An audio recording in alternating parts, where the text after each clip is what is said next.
What other issues do we have? I know that there's one in regards to some additional witnesses, but besides that, any other issues we need to take up? The Commonwealth sent defense counsel several proposed stipulations. It would be helpful to resolve those. I haven't had a chance to look at them yet, but I'm sure that I'm more than likely going to agree with all their stipulations, because if it's to avoid having people, in a ministerial sense, like somebody looked through a scanning microscope and they handed a slide to somebody else that put it in an envelope and somebody else looked at it. I have no problem with that. I'm not, as you well know, we've indicated that the mechanics, if you will, of the homicides and the actual event itself, we're not contesting.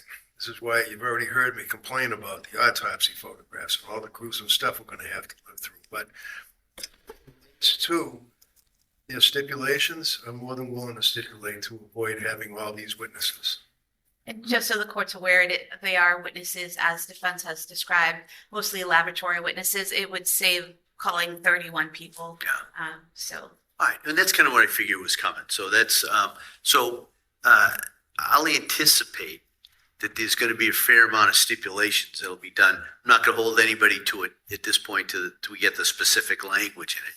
My only concern is that in light of Commonwealth versus Gordon, I think there needs to be a colloquy with the defendant about the stipulation.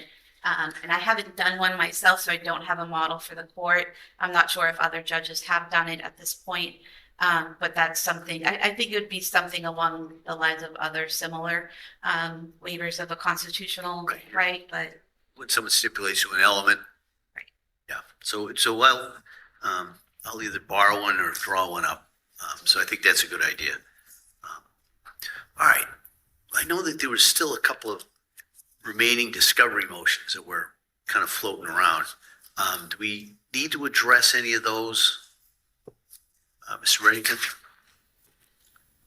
Are you referring to the defendant's motion for relevant discovery? Yes. Okay.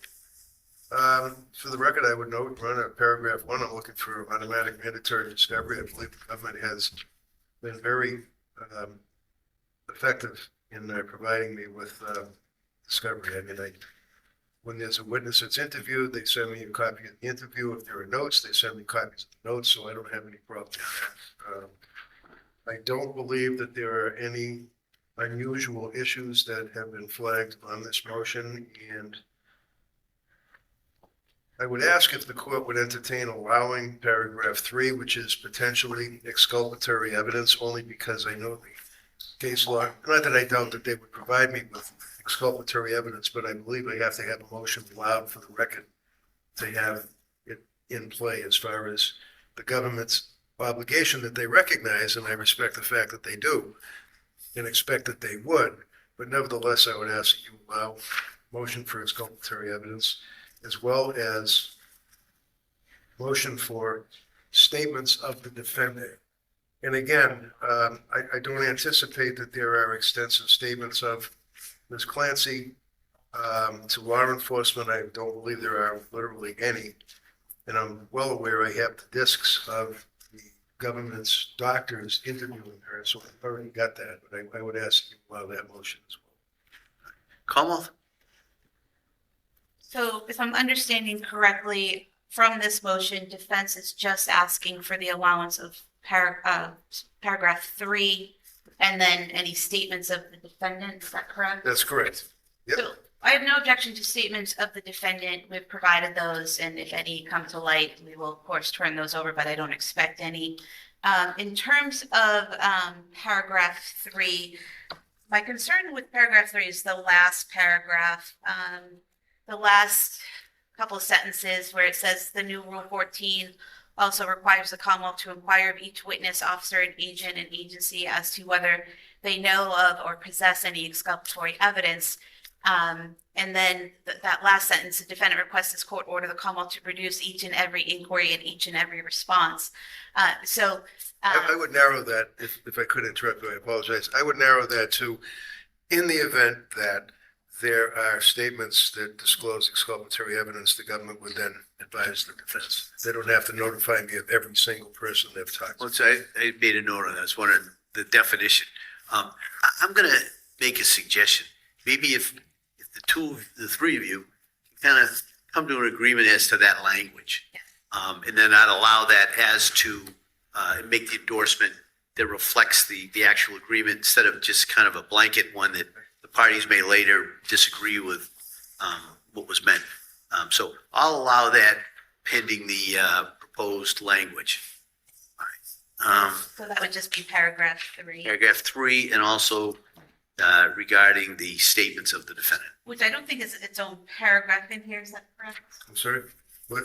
Statements of the defendant, is that a paragraph? Should I It just would be, grab yeah, just it's statements of the defendant in general, yes. in general, okay. Okay. All right. And no further action on the rest Right. as of now. All right.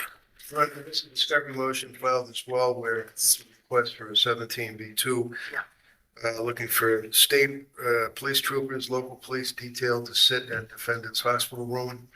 Government has provided me with today a large number of duty assignments and records and documents. I believe they're going to provide me with the state police, but I would say that motion can be tabled.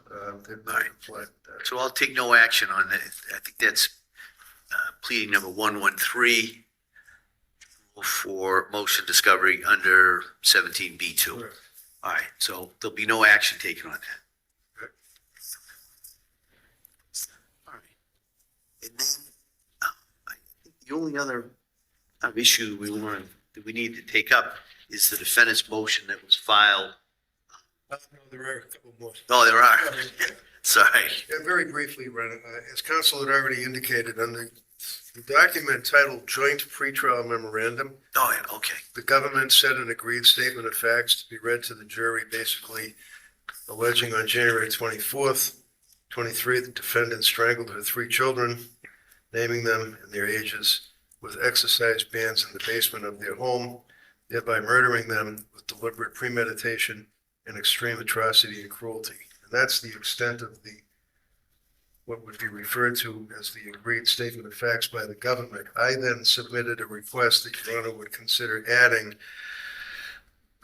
paragraph that Lindsay Clancy denies the allegations that she is guilty of, quote, murdering them with deliberate premeditation and with extreme atrocity and cruelty, end quote, and notes that she has accepted responsibility for the acts resulting in the death of her children, however, was lacking criminal responsibility at the time of the acts as a result of postpartum depression, psychosis, and involuntary intoxication. As a result of ingestion of numerous prescribed medications, Lindsay Clancy is thereby alleging she is not guilty due to a lack of criminal responsibility and will present what is referred to as the insanity defense, which I know is one of the questions that you would put in the questionnaire. Come on. So, Your Honor, Mr. Reddington, do I have a copy? Is that submitted? I mean, we send them provided a copy of the joint pretrial. I have the joint pretrial, but I'm just, The statement of facts is at the beginning, the proposed statement of facts for the Commonwealth. because I was looking for Mr. Reddington's version. I know I sent them to. All right. All right. Yeah, go ahead, Ms. Brigg. I'm sorry. So the Commonwealth would object to the paragraph as a whole. We would not object to the statement, Lindsay Clancy denies the allegations and that she is alleging she's not guilty due to a lack of criminal responsibility. But the rest would have to come in either through her testifying or other witnesses testifying, saying that she denies the allegations that she's guilty of murdering them with deliberate premeditation and extreme atrocity and cruelty kind of flies in the face of the statements earlier that what happened is not in dispute. So that is the reason for having the evidence about what happened to Cora, Dawson, and Callan, and including the autopsy photos, because that all goes to extreme atrocity and cruelty and deliberate premeditation. And then the rest where it notes that she's accepted responsibility, again, that would be putting evidence before the jury or statements before the jury that may or may not ever be in evidence. So I think the standard, she denies the allegations, and then including what the defense is, which I usually object to, but I'm not in this case because it's public knowledge. So those 2 statements I think would be sufficient, and I don't think the rest would be appropriate.